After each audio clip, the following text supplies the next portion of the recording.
Are you a designer, collector, or creator with a treasure trove of unique props and memorabilia? Well, it's time to turn your collection into cash. If you have props, costumes, set pieces, crew gifts, or any other type of memorabilia, Prop Store wants to put your items center stage in their upcoming Los Angeles live auction. It's located right outside of Los Angeles. Prop Store is the leader in online auctions and sales of authentic memorabilia from movies, TV, and entertainment. And the best part is that Prop Store will handle all the logistics for you. From valuing your items to marketing, reaching potential buyers worldwide, they've got you covered. It is an incredible opportunity to turn your inventory into profit. Just go to propstore.com/sell. That is propstore.com/sell, and let Prop Store make your memorabilia shine just as brightly as it did on screen.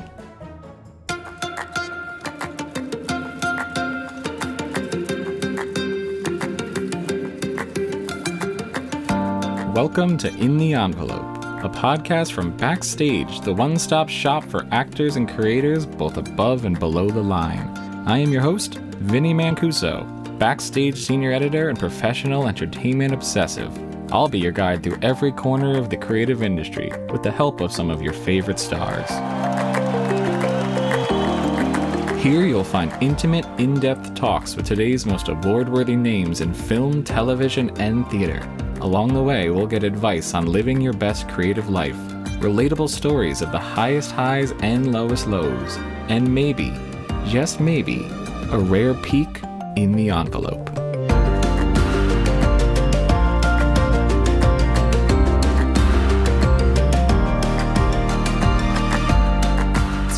Adding texture always, so that you can make something that's completely not surreal, but maybe hyper-real and kind of painterly and baroque. But it's always got this feeling of truth. You can shoot Jacob like a Greek god, because he looks like one, but you also need to go in super, super close and see pores. A lot of the time I was shouting, armpit hair!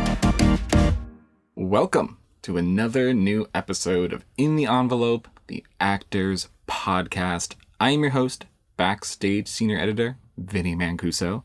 And if you're listening to this on release day, a very happy Thanksgiving to anyone who celebrates. And if you're listening to this on any other day, well, we are still extremely thankful to have an incredible, incredible guest today. Oscar-winning director, writer, and actor, Emerald Fennell. Now, there's a chance you first met Emerald as an on-screen presence. She's, of course, had roles in Joe Wright's Anna Karenina, The Danish Girl, The Crown. She, of course, played Midge in Greta Gerwig's Barbie. But Emerald has also quickly become one of the most exciting names behind the camera in the last many years, honestly. She's the first ever British woman to be nominated for Best Director. That was, of course, for her directorial debut, Promising Young Woman, the 2020 film that also saw her win Best Original Screenplay. Now, 2023, she's back with an incredible follow-up, her second feature film, Saltburn. Saltburn is an absolute trip. I cannot wait for the world to see it because it must be discussed. It stars Oscar nominee and former In the Envelope guest, Barry Keoghan, as a reserved Oxford student named Oliver. Oliver accepts a summer vacation invitation to the estate of his classmate, Felix, of course played by the great and very tall Jacob Elordi. And from there, Saltburn is just this twisted maze of horniness and hedonism. It's just a delight, truly. The rest of the cast is incredible. You have Rosamund Pike, Richard E. Grant, Archie Madekwe, Alison Oliver. The atmosphere, thanks to Emerald and the cinematographer Linus Sandgren, is like this gothic, psychosexual nightmare, in a good way, of course. And Emerald really just proves, once again, to be a singular voice as a writer and director. And she's so candid here, talking about her process and everything that went into Saltburn, that you really just can't get a better idea of what it takes to follow up an Oscar win, get unique performances out of your actors, and just make a movie in general than what she has to say. Let's get into it. Here is Emerald Fennell.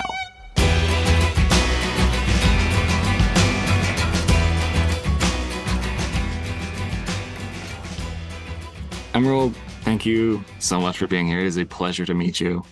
It's so nice to meet you. Thank you for having me. Oh my God, of course. I saw Saltburn about 2 weeks ago. I have been obsessing over it ever since.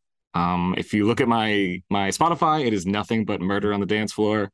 Uh, I won't say what it plays over in the movie, but man, it is a moment. This whole movie is filled with nothing but moments. It is truly an incredible film, and I can't wait to talk about it. So thank you so much for being here. Thank you. It's so scary when people start watching it. So Yeah. it's very, very nice when they like it. So thank you. Yes, I can imagine. So I do want to, sort of talk about its position in your filmography. It is your second feature film. With Promising Young Woman, that was clearly establishing your voice, establishing who you are as a filmmaker, your touches. With the second film, is it sort of an opportunity to then say, here's what I'm doing on purpose? Is it sort of like you're establishing your trademarks, you're establishing things you're interested in, as opposed to like, just who you are? That's actually an interesting question. I think certainly on purpose, it's a really interesting kind of phrase that you use. I think absolutely it's important that people kind of, I suppose with your second movie, it's about kind of demonstrating, I guess, the sort of themes that you're interested in, the kind of filmmaker you want to be. And also there's a certain amount of, especially when you're making films that kind of play with genre, and in some ways are like maybe pastiche, as Promising a Woman was with the revenge, thriller. And then this Saltburn is with the kind of country house gothic, I guess, for want of a better phrase. Yeah, you kind of, you always sort of find yourself talking about intentionality, I guess. The sort of referencing that the kind of assembly of the sort of echoes of other things are all an intrinsic part of the thing that you're making. But yeah, it's really interesting coming out with the second film, because of course you don't think of yourself, I guess, you don't think of yourself in that way. Mm-hmm. You are just making the things that interest you. If you're lucky, I wish that I could be as kind of Machiavellian and organized to think of stuff in that way. But really for me, it's like I go away and write one thing at a time. And Saltburn was the thing that I wanted to make, I guess. Mm-hmm. So yeah, I don't know that it was a kind of, it wasn't a plan to make something actively different, although I think in many ways it is, and it isn't, I guess. I don't know. You're probably better to tell me. Promising Young Woman, won Best Screenplay, a huge honor, nominated for Best Picture, the first British woman to be nominated for Best Director. Incredible film, incredible honors.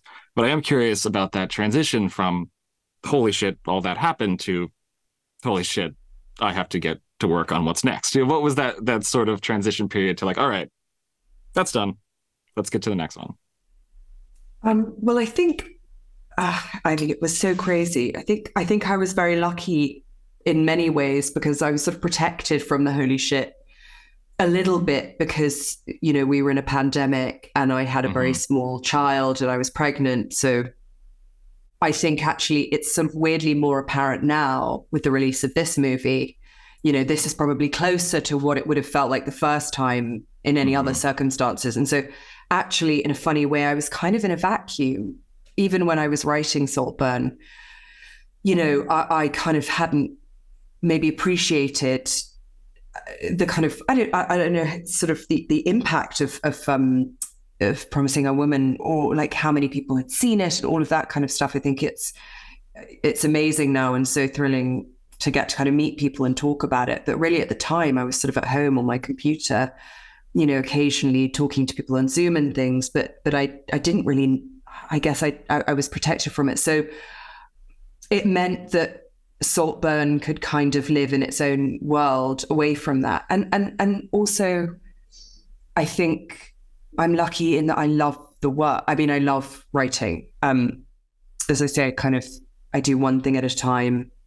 I don't show it to anyone. I don't tell anyone anything about it. They don't even know the title. And then when it's ready, I'll give it to my team, and say, this is the thing I want to make next. If you like it, amazing. If you think it's demented and terrible, equally as useful information, then I'll write something else, because this is kind of it. This is the thing I want to make. And it does make it much, much easier. And I think COVID, being at home meant that I'm such a huge fan of so many people.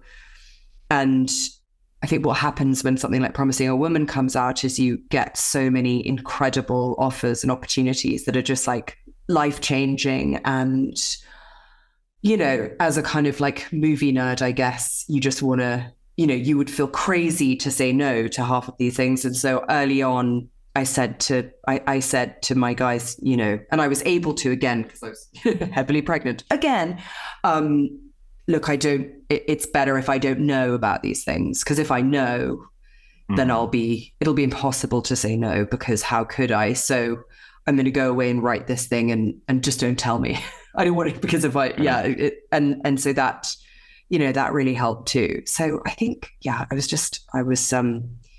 I was lucky that pressure wasn't there, I think, in the writing and in the making. Now it's interesting because, of course, now I'm talking about it, people are seeing it, and inevitably there are kind of comparisons and people have lots of questions about it as it pertains to kind of Promising a Woman.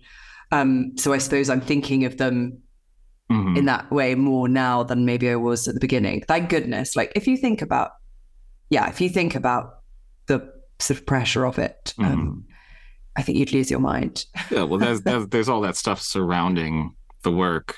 None of that's helpful. I have to assume you just have to, like you said, sort of don't give me those offers. Don't even let me know about them. I have to go chase this idea that I'm interested in.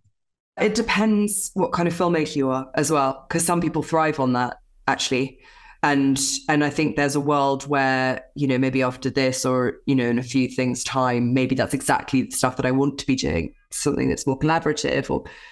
But I think just for this, I wanted to, Promising a Woman gave me such an opportunity to make something I wanted to make. And so it was really, thrilling to be able to do that, and that people wanted to make it with me, I guess.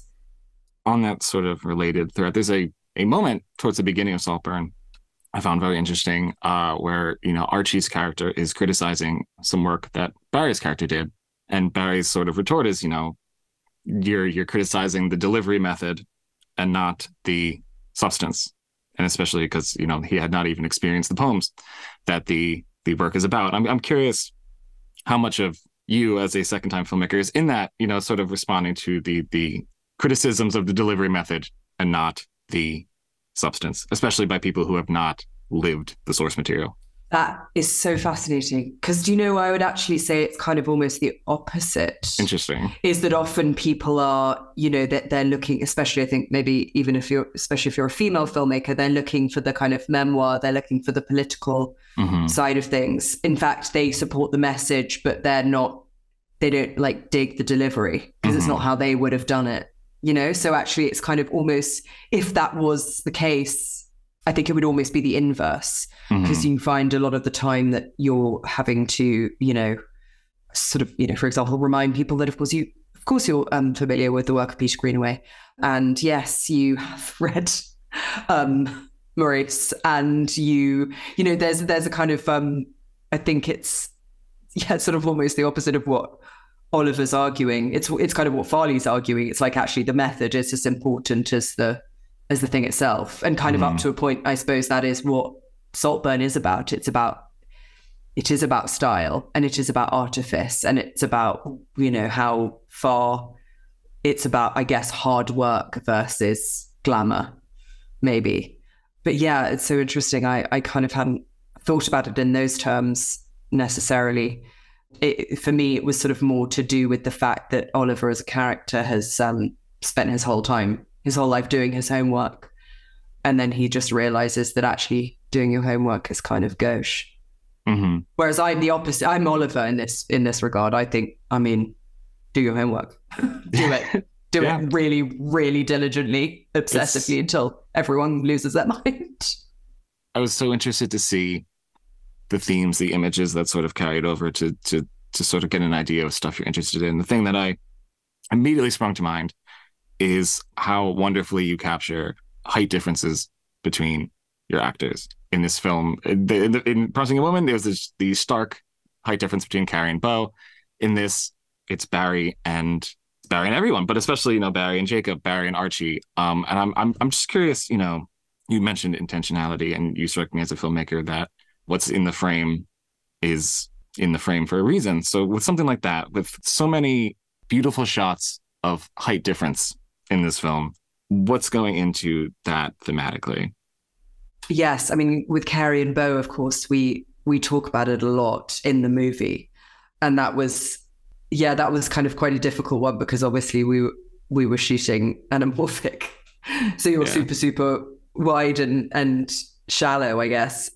Yeah, I think what's interesting is Barry's tall. It's just that Jacob and Archie are taller, 6'5". Yeah. So whether it was I think when it comes to casting, I'm not really looking at those sorts of things necessarily, but certainly there's a kind of physicality. I think Barry is so beautiful, and kind of his sort of chemistry and his energy is so unusual. And I think that part of Oliver is that he is ostensibly kind of one of us. He's kind of ordinary, and his own kind of beauty and sex appeal becomes kind of apparent over the course of the film.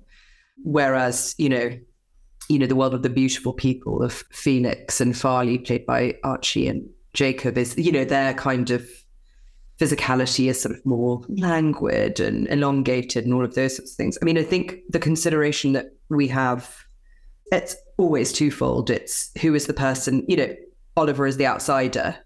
And so it's always useful if you can make if there's any like physical delineation you can make, then that's always terrific. Obviously, the aspect ratio being 1:3:3 really helps. It helps in general shooting people, honestly. Like if you're kind of preoccupied with a kind of like a chamber piece, I guess, with lots of different people in it, it makes much more sense to have 1:3:3 because it's it's a much more in many ways it's a much more old-fashioned ratio. It's kind of the ratio closest to paintings. So it made it much, much easier for us to shoot the house as well as the people, because the house is very tall and square. What we didn't want to do was kind of cut it or anyone in half.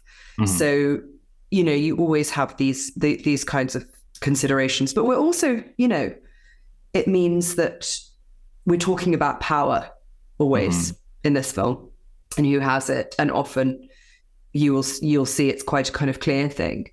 You'll see whoever's sort of higher up in the frame is often, it's usually the person who has the power for that moment.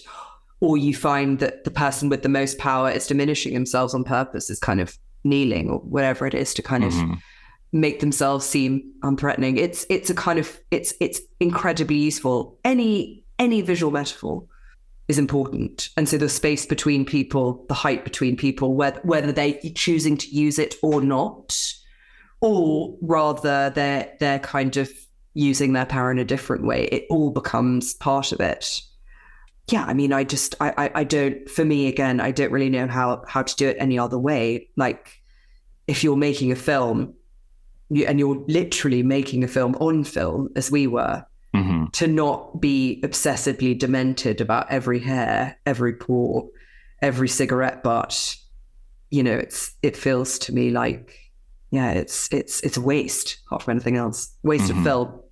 Yeah, literally. And you said that it's something you can't think about, but it is very striking. I think of, like, particularly there's a moment towards the back half, there's at the party that is thrown towards the back half of the film.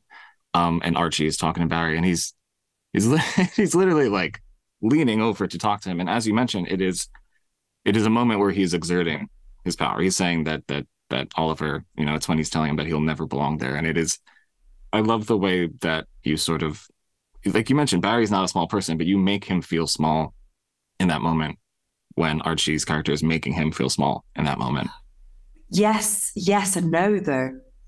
Because where's the power? Yeah. Because I also think the power is in the stillness. It's also to do with movement. So there's another kind of dynamic. I completely agree with you. It's always about how people, that's what's so fucking endlessly wonderful about watching actors. It's always about how they use their bodies. And I think all of the actors in this film are exceptional physical actors, actually. Like this film would work, this would work as a silent film. I think we would understand what's happening just as clearly. Might not be like quite so funny, maybe. But absolutely, yes, people... you find that there's a moment, yes, when Archie's kind of like using his height very clearly in a kind of territorial way, but in a funny way, he's also the person approaching. He's also the person moving in, he's still having to move in. Yes. Whereas Oliver is still. He doesn't like concede any ground. He doesn't move. He doesn't respond. He just listens. And I think so much of the stillness and, that it's what makes all of it so kind of sexy and interesting and complicated, because there is a certain amount of game playing that everyone does here. Everyone knows how to use their beauty, how to use their bodies, how to use all of it to kind of it's an exercise in power every single scene. And you never know who's going to win. Or, sometimes it's a Pyrrhic victory. Sometimes it's just like nobody wins or everybody wins, but it's so fun. I did want to ask about, this sort of, I definitely want to ask about directing this cast, because across the board, the cast is incredible. But I also want to sort of talk to you about the difference between directing actors and capturing actors. There's a lot of, I want to say this, it's a compliment. There's a lot of shots of characters lounging around. There's a lot of characters just sort of in repose. And like you mentioned, it is very painterly. And you also mentioned it's a very striking cast. They're very angular. They're all just fascinating to look at. So I'm curious, as director, who's also an actor, how you go about capturing that in an intentional way. It's not just pointing the camera at an actor.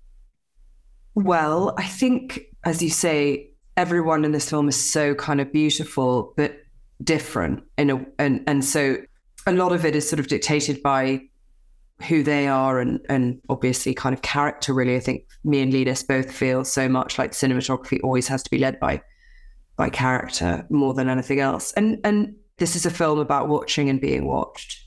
And so much of the watching, and it's not the most obvious, it's not just the kind of voyeurism, it's not just the kind of sexual dynamic, but actually more than that, the house itself. And always in this genre, in this kind of gothic country house genre, you find that there are kind of eyes at the back of everyone's heads or eyes in the room. Things are cleared away.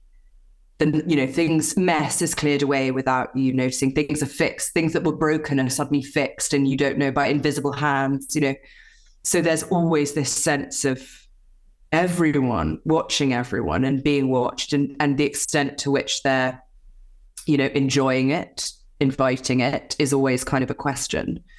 So just the very nature of the film meant that the way that we shot it had to have that sort of illicit voyeuristic feel. It's never just about who you're photographing. It's about whose eyes you're watching through. And in this film, invariably it's Oliver, but also we, as an audience are asked to be voyeurs. A lot of the time we're asked to kind of feel the sorts of things that Oliver feels. We're asked to desire the thing that maybe is not good for us, whether it's the house. We shoot the house in just as kind of fetishistic a way as we shoot the cast. And so, when it comes to sort of capturing them, it just depends who's looking at them and why, I suppose. And I'm pretty, I hope that I'm quite specific. I'm quite specific about what I want. But at the same time, I hope that there's a lot of freedom around. The specificity gives people freedom, because I hope I can give them notes. There was a scene that we didn't use in the end between two characters, and one of them says, in a moment of sadness, I want you to hurt me, essentially.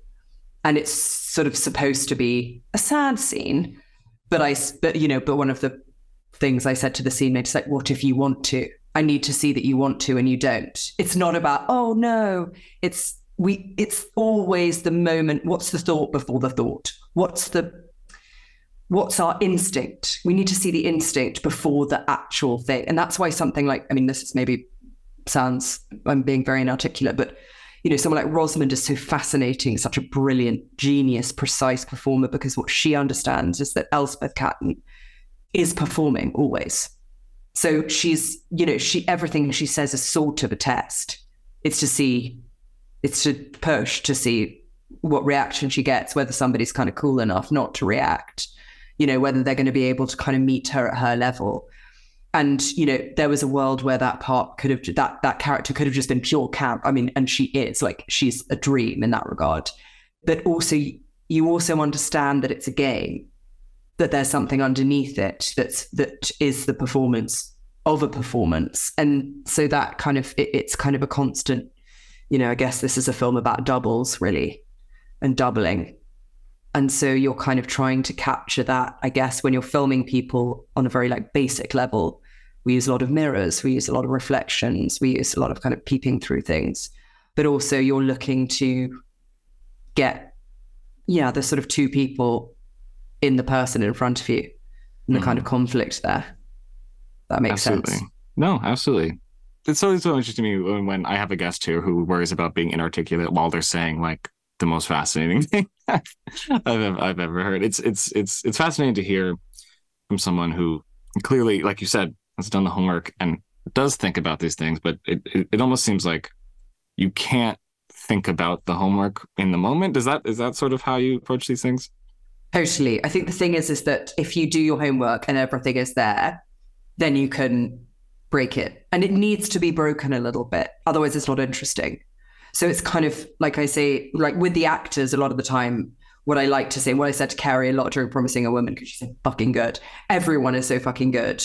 Goes without saying, everyone in Saltburn is just like the best of the best. They're the top of their game. I'm just so thrilled to work with all of them. But what I often like to do is say, like, look, let's do the best acting. Let's just do let's do the boring one. Let's do the boring but important version. The thing that is like, that we know is going to be in the movie. And so we can do that. And then let's do some like really bad acting. Let's just do the worst acting we can do. Whatever it is, let's just do that. And I think so much of the time, what you want, of course, is subtlety.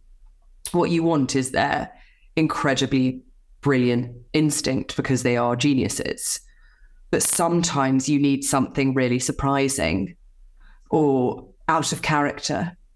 I kind of obsessed with this idea that we have as like, and you get it all the time when you're writing or you're making something, is inconsistent, character inconsistencies. And you're like, I am not a consistent character in my life. Nobody I know is consistent. So that's the trouble often when you're making something, is you have to always remember that the more subtle it is, usually, the more sort of painstakingly true to life it is, the less real it feels. Sometimes you kind of need to let people be obvious or react to news in a really shocking way.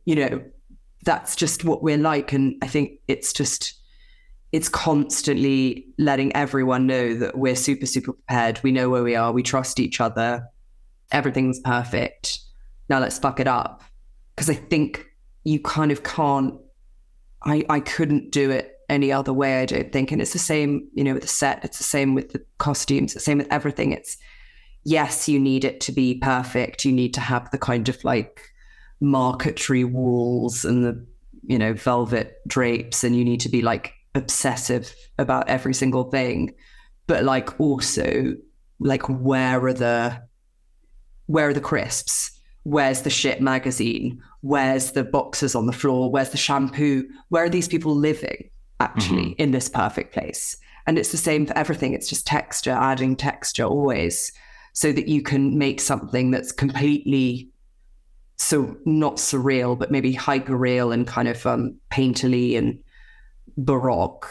But it's always got this feeling of truth. You can shoot Jacob like a Greek god because he looks like one, but you also need to go in super, super close and see pores and see sweat a lot of the time I was shouting, armpit hair. I want to see under the stuff is the thing, I guess. That's also something I found really effective about the aspect ratio is it, sort of putting these people in a beautiful box. They are in this, you're filled, the frame is filled with beautiful things, but it's also constricting, which kind of feels like what you're getting at. Yeah, totally. I mean, it's a kind of proscenium arch almost. And certainly we have like the way that we frame the house, the way that we frame like the little Catton theatre, the puppet theatre that, that Oliver opens up. All of the paintings, all of the fireplaces, everything in the house is kind of formally arranged. And so it was so important to us that this could be formally arranged, and lots of the references. Of course, you have your film references. Of course, you're looking at all of those amazing kind of films and literature and photographs that come before it. But we looked a lot at the lighting in the old masters, a lot of Caravaggio, the way that, people sit for portraits and Gainsborough pictures.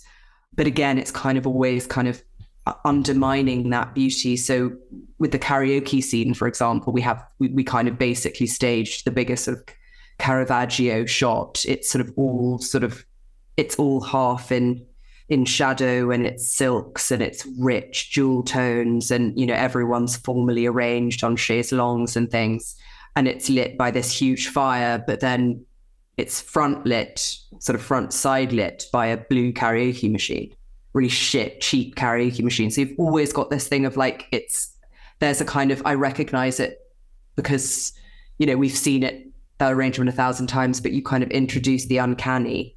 And I think the uncanny in this case, generally with this film, was something a bit shit. So you can be the most beautiful man in the world, but you can still wear a Livestrong bracelet. Or, you can still be the chicest person in New York as Farley, but you've still got a slightly dodgy highlight. It's just about just knocking it back always a little bit. You did create a sort of that like you mentioned, that sort of air of the uncanny. It's dreamlike. It feels like Oliver is in, I want to say another world, but like it almost feels like he's entering into just like another reality. And I think that is something that just comes from everything in the film. It's the aspect ratio. It's the way you fill the frame. It's the way you use the environment to create depth, stuff like that. It all sort of adds up to this sort of air of the uncanny. No, well, I think it is uncanny because, that life is uncanny. Mm-hmm. You're human and you're not human. It's like being very, very famous. You sort of become a god. That you're not like other people. There's this sort of idea of like, they're just normal, but they're not. They're not. Because it's actually not, well, no, not for want of trying, not because they in their hearts aren't. It's that, mm-hmm. I mean this in a much more general sense than just the Cattons. I just mean that if you walk around the world as an exceptionally beautiful or exceptionally famous or exceptionally rich person, you are not experiencing the world as everyone else. So actually, in many ways, you really are kind of supernatural. So that's always really interesting to me. But in general, when we're talking about this film, these houses, the reason that I think it's so spooky is not just because it's beauty and it's austerity and it's mad over the topness. It's that they're watching Superbad mm-hmm. and smoking cheap ciggies and listening to Perfect by Mason Exeter. That's the uncanniness is like, oh shit, people still live like this. Mm-hmm. And that's what feels so kind of disconcerting. We're so used to seeing it in a kind of period drama. Absolutely. I do want to talk about Barry as your lead.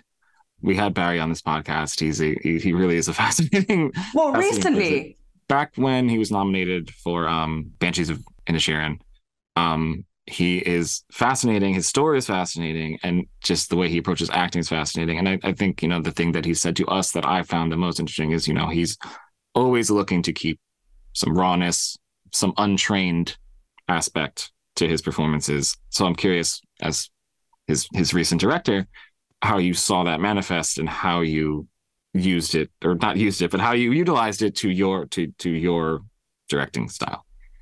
I mean, I think the thing is that me and Barry are like, we're like brother and sister fighting in the back of the car. a lot of the time, and I mean that like as in an extremely sort of loving way, we're both incredibly different in that I'm the kind of like super, super, super nerd, and he's the sort of, yeah, the kind of like naturally gifted, I don't know, he's sort of like lightning in a bottle, I guess. And I think actually it's a really, I think I felt like it was a really great combination in a lot of ways because, you know, he made me let go of it and I made him, and I applied a lot of pressure, I think, because this is, you know, this is like his first leading role and he is exceptional, but it's a different, you know, it's a different job being the lead of a movie. You've got to really be the kind of like center of it, and it's fucking exhausting. And I think in lots of ways that thing is really hard, having to be the kind of center of everything. But what I love so much about him is, firstly, I saw him in Killing of a Sacred Deer, and I was just like, that's the best actor I've ever seen, ever. Kind of not even, I don't even think it's generational. It's like, oh, that's it. That's the thing, whatever the thing is.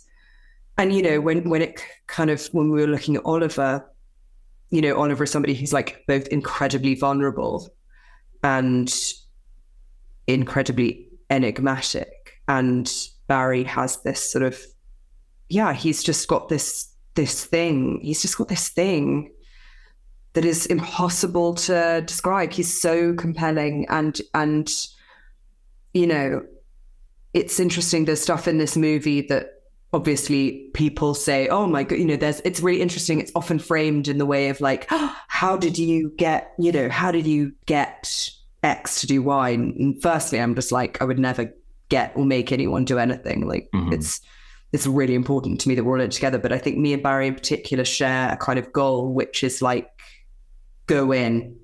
I mean that like in every, like, go in. If you're going to do it, you have to do it properly. And for all that, you know, we would like bicker and sort of drive each other a bit mad sometimes, when it came to the moments where we both needed, you know, we really like held each other's hands, I think, and we really jumped off the cliff, because I think he feels what I feel, which is that we have an opportunity to do something that nobody else has done before, to show a feeling that nobody else has shown before, to go to places that are kind of both sort of devastating and uncomfortable and sort of funny. And I don't know, I think that you have to just know that there's no kind of, it's so difficult to describe. You have to take it seriously. You have to take it seriously if you're gonna, for all that, you know, it's showbiz and these are movies. So much of the time you're asked as a filmmaker and as an actor, like, what, you know, can you cut here? Can you cut here? You know, the number of times in this movie that you anticipate cutting, in the same way that, you know, with Promising Young Woman, with, spoiler alert, you know, Kasey's death. The thing for me that I find I don't want to, though. I don't want to look away. I'm not interested in people being comfortable at all. I'm interested in showing a feeling and actually making people feel uncomfortable. And it's not about being provocative. It's about getting into why some things make us feel uncomfortable. And, you know, if they make us feel uncomfortable because we identify with it, that's something I want to know about. And Barry understands implicitly that when you know, you can't fuck around. There's no being coy about something. If we're saying, there's no like, you know, a suggestion. There's no suggestiveness. It's just like getting in there. And that's the thing that I just find so admirable about him, and why, you know, this film is so important to me, for lots of reasons. But for that one is that I don't want to say took a risk, because I think that actually he's so brilliant that it's not a risk in any, you know, in the sense that it's more that we decided we'd do it and see what people thought. And it's now going to be in the theatres, which is speaks a lot to the studio and the producers that they, you know, allowed some of it. But I don't know. I think that's, you know, that's part of what makes you a very, very exciting filmmaker. Because I was thinking that throughout this movie is it's nice to be in the hands of somebody who's going to show me something that I have never seen before and is not, like you said, going to leave it to suggestion or cut away at the right time. This is a movie that contains a lot of stuff where, it lets it happen and doesn't hold the audience's hand. It does not hold anyone's hand. Yeah. And I think that I think also the great thing about that, in fact, everyone in this, but I think just the Barry stuff too, is that we don't think it's weird. We don't think it's funny. So it's kind of it's an interesting confrontation when when everyone else is like, yeah, and we're like, what's wrong? But no, not what's wrong. Yes, of course. Yes. But the reason that we feel that way is because I feel, there are moments in this movie where, people don't like certain moments. And a lot of the time, I think when you probe it, it's because they're turned on. Mm-hmm. They're turned on, or there's something that they don't want to look at too strongly. Yes. I noticed that you worked with an intimacy coordinator for this film, Miriam Lucia. And I'm always fascinated to hear about that experience because this is, it's a position that relatively new, unfortunately, and people still don't quite understand and still don't quite understand their function. We had an episode of this show about intimacy coordination, and it was really fascinating to hear just sort of about what they do. So I'm curious what your experience was like, and how that sort of influenced everything, basically. Totally. Well, Miriam is the best. And I think, honestly, I don't know how, well, I do know how everyone got by without intimacy coordinators. And it was because lots of young women were basically being coerced into doing stuff that they didn't want to fucking do. So, a lot of the time when people are resistant to intimacy coordinators, it's not because they stop anything sexual or sensual in nature from happening. It's just that people preferred it when they just told girls what to do. And they did it and didn't have any autonomy. For me, consent is absolutely crucial. And again, not just because I'm a goody-goody, but because that's what makes things real if people are comfortable. It's the same thing as, talking about the bad acting, talking about the kind of stuff that's, if all of you trust each other, if you trust that your director isn't trying to basically, somebody said, I remember years ago, that they called boobs. Sounds like such an unofficial word. Breasts.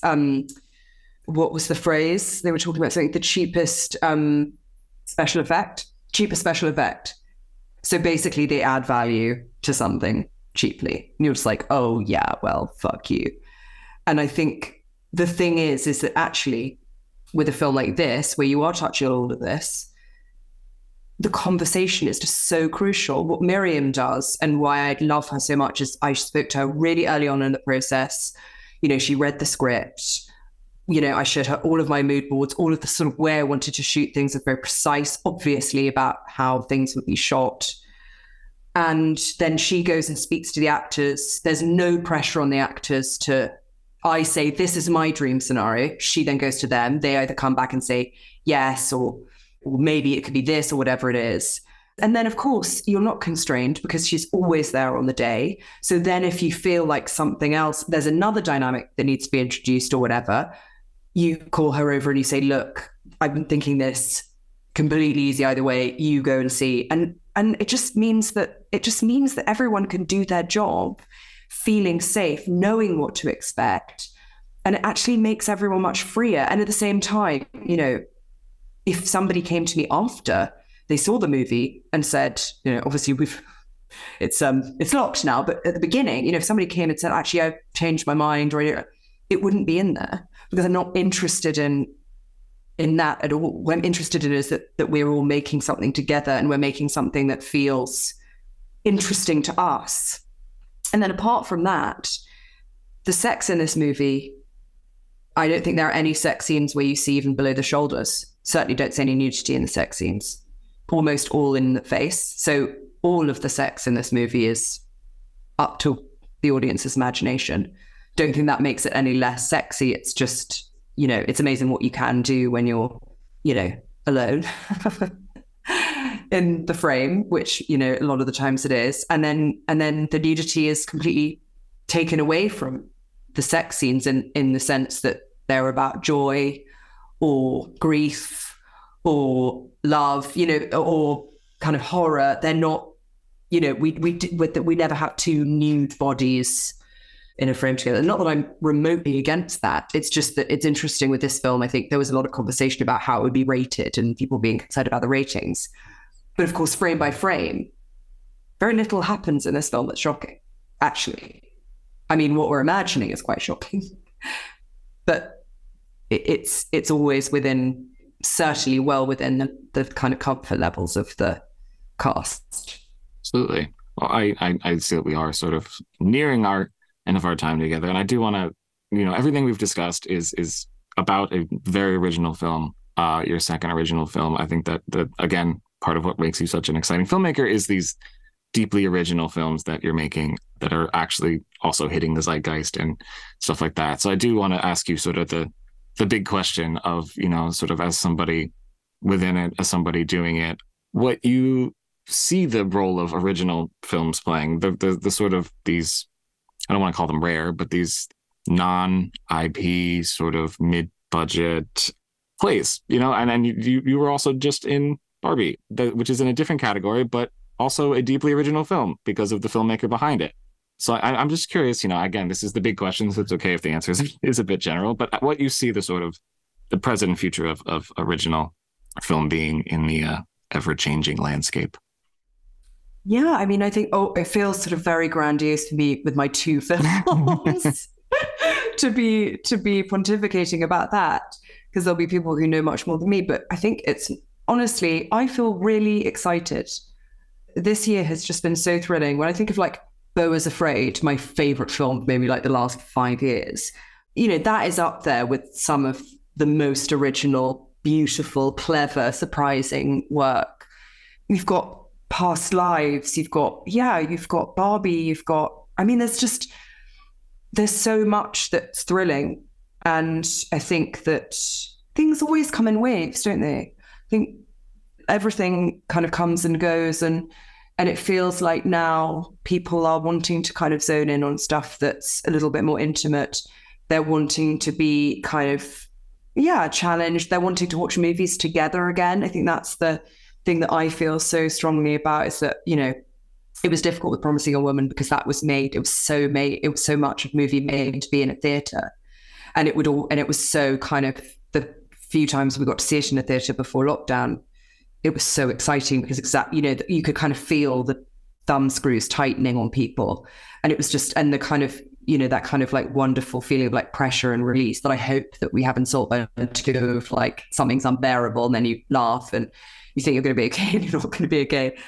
And so it's just that thing of like, there are just some things that are designed to like be in a room, because you can't really get, you know, the horror and comedy particularly, it's hard to kind of enjoy quite so much on your own, but especially something like this, which is, you know, transgressive and kind of exciting up to some point. You know, what you want is for people to get rowdy, you want them to go and argue and kind of find it hot or think it's not hot and be fucking furious and go on a date and be like, oh, this is definitely not someone I want to go out with because they loved, hated, were indifferent to. You know, it's just like, I think we're ready to be close to each other again.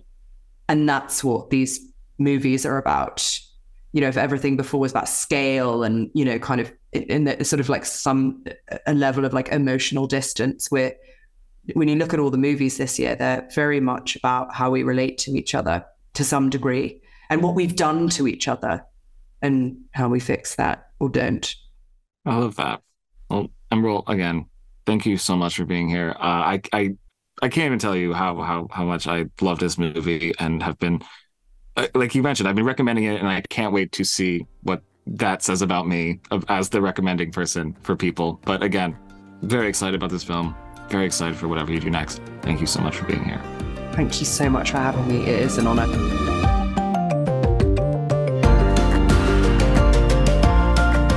Thanks, as always, to our brilliant producer, Jamie Muffett, and to the whole team at Backstage. Samantha Sherlock, Mark Stinson, Caitlin Watkins, and of course, Kasey Howe. Visit Backstage.com, and don't forget you can subscribe to Backstage with code ENVELOPE at checkout for a free trial. 100% free, you simply cannot beat that. For more exclusive content, find us on Facebook and Twitter at In The Envelope, and subscribe, share, and leave a comment. Who should we interview next? Let us know. Thanks for tuning in. We'll see you next time for another peek in the envelope.